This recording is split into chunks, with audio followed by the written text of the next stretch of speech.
Assalamualaikum warahmatullahi wabarakatuh, para pemirsa yang budiman.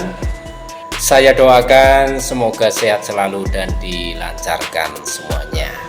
Nah, para pemirsa, ini khususnya bagi desa-desa ya yang ingin membuat bank sampah ya. Jadi di sini admin akan menganalisis secara mendalam tentang bank sampah sebagai penggerak ekonomi, edukasi, keberlanjutan lingkungan, serta gagasan wisata sampah sebagai wahana edukasi dan ekonomi. Nah, para pemirsa, analisis bank sampah dari aspek ekonomi, edukasi, dan keberlanjutan lingkungan. Yang pertama, dampak ekonomi, peningkatan pendapatan masyarakat, tabungan sampah, warga menabung sampah anorganik, misalnya plastik atau kertas yang dikonversi menjadi uang. Contoh, 1 kg botol plastik sama dengan Rp2.000. UMKM daur ulang, sampah diolah menjadi produk bernilai tinggi. Contoh, tas dari kemasan kopi, pot bunga dari ban bekas, dan lain sebagainya. Pasar kompos, ini penting ya untuk kas desa. Penjualan kompos dari sampah organik Rp5.000 per kilogram menambah kas desa. Pengurangan biaya lingkungan, biaya pengelolaan TPA berkurang karena 60% sampai dengan 70% sampah terkelola di tingkat desa. Petani menghemat pupuk dengan menggunakan kompos lokal. Nah, ini ada contoh nyata ya. Bank Sampah Gemah Ripah Yogyakarta omset bisa mencapai Rp200 juta setiap bulan dari daur ulang. Desa Ponggok, Jawa Tengah, bank sampah menyumbang 20% pendapatan desa. Nah, ini sangat menarik ya, tentunya ini bisa dicontoh di masing-masing desa.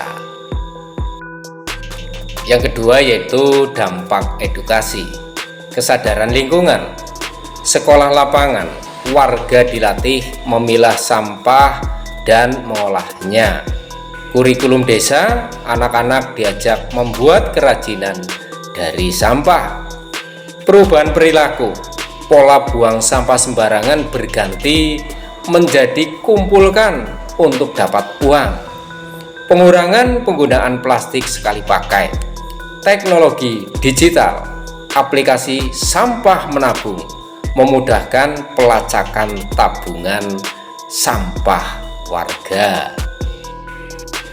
Yang ketiga yaitu keberlanjutan lingkungan, pengurangan emisi.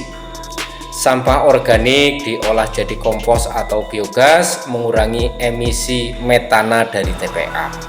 Daur ulang 1 ton plastik menghemat 5.774 kWh energi setara listrik 1 rumah selama 6 bulan. Ekosistem sehat, tanah subur akibat penggunaan kompos, sungai bersih karena sampah tidak dibuang sembarangan. Target SDGs, mendukung SDG 12, konsumsi berkelanjutan, dan SDG 13, penanganan perubahan iklim. Nah, bagaimana dengan gagasan wisata sampah yang terkait dengan edukasi dan ekonomi?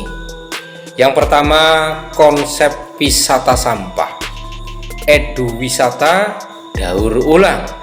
Pengunjung belajar memilah sampah, membuat kompos dan kerajinan. Tur bank sampah, melihat proses penimbangan, pencatatan, dan pengolahan sampah. Workshop upcycling, pelatihan membuat produk dari sampah.